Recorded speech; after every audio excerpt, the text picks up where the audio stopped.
That's exactly right. And in fact, I question things like attention deficit disorder as an illness because it's a cultural phenomenon. Right. It's brought on by the culture that is instilling this, as opposed to something wrong with the brain cells.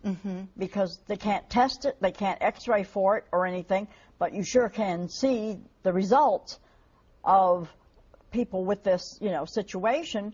However, if they would sit down and just grasp what has happened to them culturally, it's amazing. They can fix themselves. I guess that's what I'm trying to say. They can fix themselves as long as they recognize what has happened to them. Yeah, but as a nation in general, we're not looking at this and we're not realizing where it's taking us. I want to read a quote from your book here, and this takes us to another term that I want for you to define for us. You write, when it becomes possible via technology to track and legislate private opinions, and I think this is an important statement, when it becomes possible via technology to track and legislate private opinions, which is where we are, and even to classify those that don't conform as mental illnesses, then we have left the realm of politics and are talking about a tool of coercion, psychological coercion.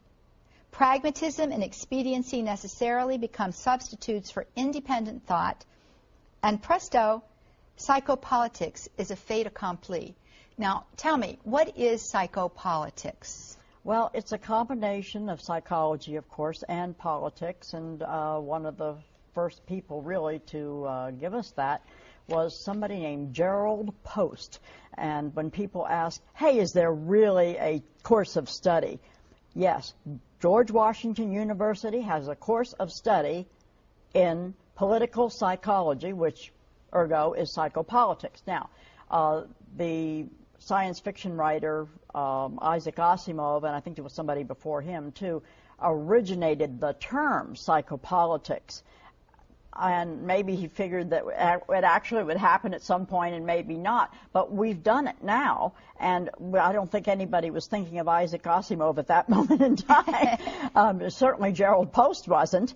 And here we have courses in political psychology. Now, the other thing is the National Training Lab, and that is a brainchild of the National Education Association. It's very, very hardball psychological encounter group techniques where they yell at you, they scream at you, they cuss at you, and put you through other types of things that I can go into, desensitization, self-disclosure techniques, social stimulus, superimposed value structure. There's a whole lot of them they put you through, and they intend for these people, when they graduate, to take it into their classrooms. What's interesting is that the person that goes, the adult that goes into the National Training Lab has to sign a disclaimer exonerating the NTL from any bad psychological, emotional, whatever effects. But when they take it into their classroom, guess what? That little kid doesn't have anything to sign, and the parent doesn't even know about it. And so all of these techniques are being used on kids under the covers. And I want to make two statements. Frankly, and the whole purpose behind that really is to tear down a belief system and replace it with something else. You know, and it harkens back to the days of you know, the Earhart seminar trainings, which was stated to be illegal. Of course, it resurrected again, and it continues to have these iterations of it coming up in different forms like this one. And we really want to say that, you know, the statement today here is not against the classroom teacher who is doing his best or her best to be able to bring knowledge to the children.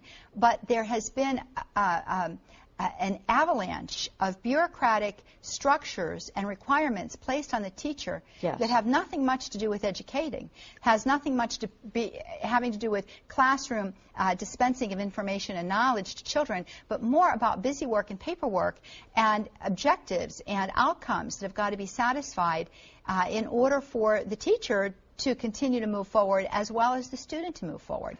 So this is really something that isn't, it's something that I guess we would have to say is coming from outside of the classroom, but is being leveled on the classroom. Yeah, it's superimposed. Superimposed is the word. And what happened is that's the way it started out. The paperwork and the non, the tracking of all of these. This information about each student. That's right. Well, the tracking is going through the computer, too. Yes. And I can tell you a few things about that. And all of the classrooms, many of the classrooms today, I shouldn't say all, but many, many, many of the classrooms are completely computerized, where everything can be garnered. That's everything what can be called. Is you have to go through the elementary and secondary education data system. That was the first one. But now if you look at the national... I lost it. That's okay. Anyway, I got some information out of the computer. It's part of the Department of Education, and they had a website that I didn't even mean to get into, and I did accidentally through a back door, and I realized they were collecting every possible religious and had a code assigned. I don't care if it was Catholic or Episcopalian or whatever. It didn't matter at all, or Hindu or Muslim. They had a code assigned to them, and even Calvinist and Pentecostal. And I don't think most teachers even know what those mean, and they're not supposed to mention them. They're not even supposed to put up red and green Christmas paper, but by golly, they're assigning these things. But the worst part of it is that now this has gone on so long that we have out-of-control kids in the classroom that, I mean, I had one, and this was years ago, but this is typical now. Stand up, light a match to a shirt, put a shirt on fire. Yes. Well, and these are not, this is not an isolated incident. Yeah. And I'm sure that there are many teachers that are watching today that say, oh, I could tell you stories about what's happening in my classroom. And when we come back, we're going to talk about where all of this is leading and why. Why is this taking place? Stay with us.